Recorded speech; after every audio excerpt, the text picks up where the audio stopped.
So I had somebody comment and ask, what happens from the time that we're dispatched to a flight to the time that we take off in a helicopter? Part of what they commented was that sometimes it seems like they request a helicopter and it seems like it takes a while for them to get there. I can totally understand that frustration. There are a lot of moving parts that go into getting off the ground. Sometimes it seems like we meet our ETA and sometimes it seems like it takes longer. So I'm going to take us through getting dispatched for a call to getting off the ground, assuming that there's no outlying variables. Medivac foreseen. Request Pleaseville County. Heading 359. Okay, so the tones just came in. The pilot is going to acknowledge that he got the call.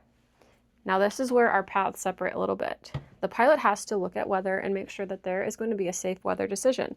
And if there's any weather in the area, he also has to talk to our operational control center. Once he does that, he has to file a flight plan, which includes a little bit of work on a computer or an iPad to make sure that we are safe to fly. Once he does that, that then has to get approved by dispatch and OCC. Until that's done, we can't take off the ground.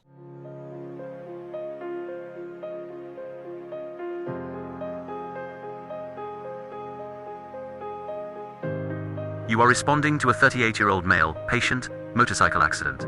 Patient is unresponsive. 100 kilograms. Ground contact is Pleaseville Fire or Medline to channel. Now there's me and my partner that have to get ready for this call. One thing that helps is already being in our flight suits. Now, we don't sleep in our flight suits. If it's late at night, we will have to get out of bed and put our flight suits on. But during the day and during reasonable hours, we can't try to keep them on to minimize time. Admittedly, don't always have our boots on. So the first thing that I'll do is put on my boots.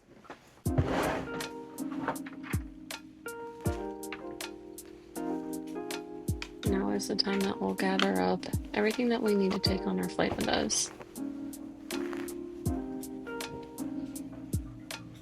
I'll go and get my helmet, my vest for a scene call. And if it's getting close to nighttime, we'll have pre-mounted our NVGs. Next, I'll go and grab the crew phone. This has dispatch information and push to talk for dispatch and the pilot.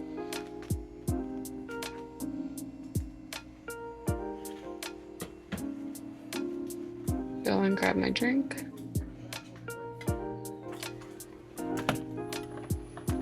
And next, I'll go grab our blood.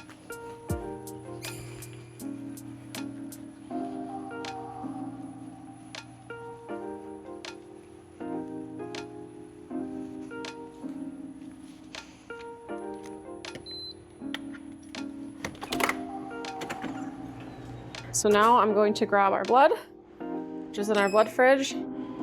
So we grab our liquid plasma and our whole blood. And that goes in our Credo cube, and we were charging our epoch, so that will come with us also.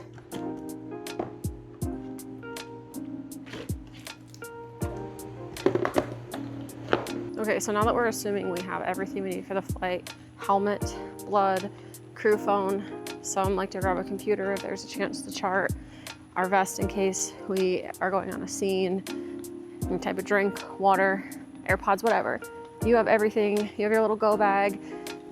Now it's time to head to the aircraft. Now typically we do beat the pilot to the aircraft because he has to do a lot of the computer work before he can take the flight. But a lot of times we get there at the same time.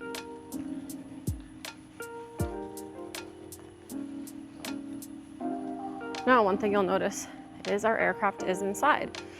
That means that we need to open the hangar doors and it needs to be pulled outside. The aircraft can only be pulled outside by a pilot. So we'll get a head start and we'll start opening the doors for him. Now the aircraft is not always inside. Sometimes extreme weather temperatures dictate that it stays inside. Our storms, really, really hot, really, really cold. We have avionics and medications inside that can be sensitive. So at this point, my partner and I will pretty much decide who's gonna sit up front and who's gonna sit in the back.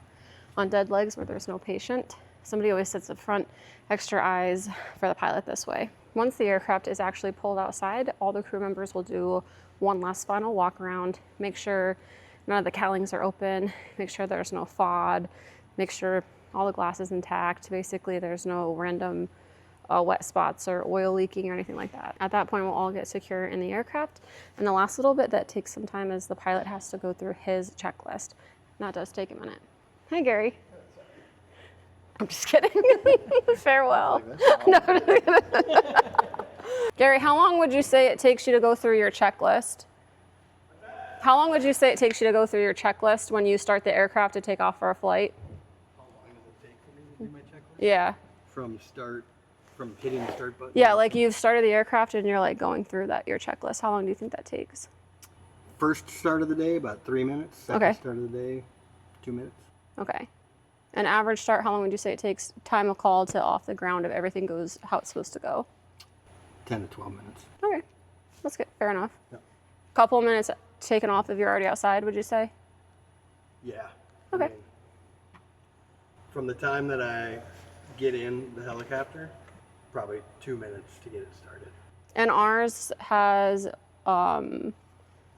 there's not like a warm up, right, when you start, essentially?